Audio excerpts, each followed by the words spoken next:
warahmatullahi wabarakatuh. Ya, terima kasih atas kesempatannya. Di sini kami akan menjelaskan terkait dengan hasil wawancara kami untuk anak berkebutuhan khusus. Di sini juga kita bukan selain membicarakan terkait dengan anak berkebutuhan khusus, tapi juga anak normal, di mana kita melihat anak itu memiliki kemampuan atau memiliki kekurangan dalam belajar maupun dalam interaksi sosial. Anak berkebutuhan khusus merupakan bagian atau sekumpulan dari anak yang memiliki kekhususan dibandingkan dengan anak normal lainnya. Anak berkebutuhan khusus ini dianggap berbeda oleh masyarakat pada umumnya dibandingkan anak-anak seusia mereka. Anak berkebutuhan khusus dapat dimaknai dengan anak-anak yang tergolong cacat atau penyandang ketunahan, ataupun juga anak yang memiliki kecerdasan atau bakat istimewa. Pertumbuhan dan perkembangan adalah dua istilah yang selalu digunakan dalam psikologi. Sebagai psikolog memandang kedua istilah itu berbeda, namun sebagian yang lain memandang di dalam istilah perkembangan tercakup makna pertumbuhan. Secara umum, dua istilah ini memiliki persamaan dan perbedaan. Persamaan keduanya yaitu berkaitan dengan perunahan pada individu, sedangkan perbedaannya ialah pada jenis perubahan yang terjadi. Di sini kami melakukan pengamatan dengan siswa yang bernama Wais Rumain. Jadi Wais merupakan salah satu siswa kelas A di SD 40 Ambon. Terkait dengan hasil wawancara kami terhadap Wais mengalami kesulitan dalam perkembangan, baik dalam segi bahasa, kognitif, perilaku, bahkan sosialnya. Pada segi bahasa, Wais masih dikatakan sebagai anak yang mengalami kesulitan dalam berbicara. Karena pada saat diwawancara, bahasa yang digunakan Wais masih belum terlalu jelas. Hal itu kami lihat pada saat kami melakukan wawancara. Sedangkan pada segi kognitif, Wais mengalami keterlambatan dalam belajar.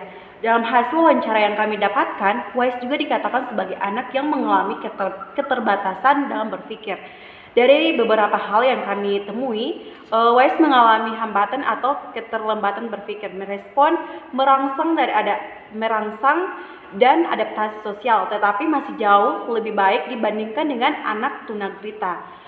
Lebih lambat dibandingkan dengan yang normal, mereka butuh waktu yang lebih lama mereka membutuhkan waktu lebih lama dan berulang-ulang untuk dapat menyelesaikan tugas-tugas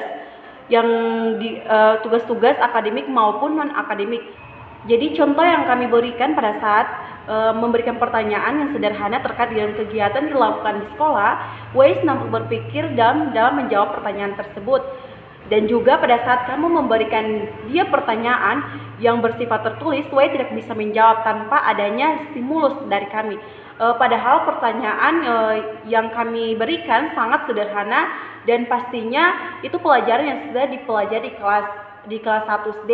Di sini kami memberikan soal matematika tentang penjumlahan. Contohnya seperti 5 tambah 3. 5 tambah 3, 2 tambah 6, 3 tambah 3, 2 tambah 3, bahkan 5 tambah 6. Di situ kami melihat Wais nampak belum bisa menjawab pertanyaan tersebut. Dia harus adanya edukasi atau harus adanya stimulus dari kita untuk membantu dia menjawab pertanyaan tersebut.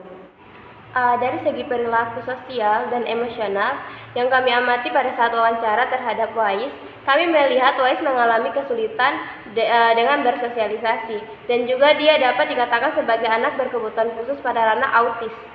Autisme adalah gangguan perkembangan yang kompleks, meliputi gangguan komunikasi, interaksi sosial, dan aktivitas imaginatif yang mulai tampak sebelum anak berusia 3 tahun. Bahkan anak yang termasuk autisme infantil, gejalanya sudah muncul sejak lahir. Contoh saat di kelas, ada temannya yang berkelahi. Wais terlihat cuek terhadap temannya yang berkelahi itu. Saat dia yang diganggu temannya, dia tidak membalas dan hanya diam. Terkadang dia melaporkan hal itu ke gurunya. Terkait dengan hasil pengamatan yang kami lakukan, kami mempunyai saran untuk orang tua, bahkan guru. Seharusnya sebagai orang tua, mereka harus lebih memperhatikan anak-anaknya yang mengalami masalah-masalah dalam belajar. Hal itu juga berlaku untuk para pendidik. Nah, di sini terkait dengan hasil wawancara kami yang berupa perilaku anak, bahasa anak, kognitif anak, serta sosial anak. Jadi di sini kami merangkup saran kami atau masukan kami untuk dapat menangani anak tersebut. Kita bisa melakukan hal pendekatan dari orang tua, bahkan gurunya, untuk bisa lebih mendidik lagi anak tersebut atau lebih mengontrol lagi anak tersebut. Jadi pendekatan yang digunakan guru bisa berupa memberikan stimulus atau pengajaran yang lebih edukatif, dan di situ juga guru bahkan orang tua harus memberikan kasih sayang yang penuh supaya anak itu bisa termotivasi dari dirinya sendiri. Mungkin itu saja.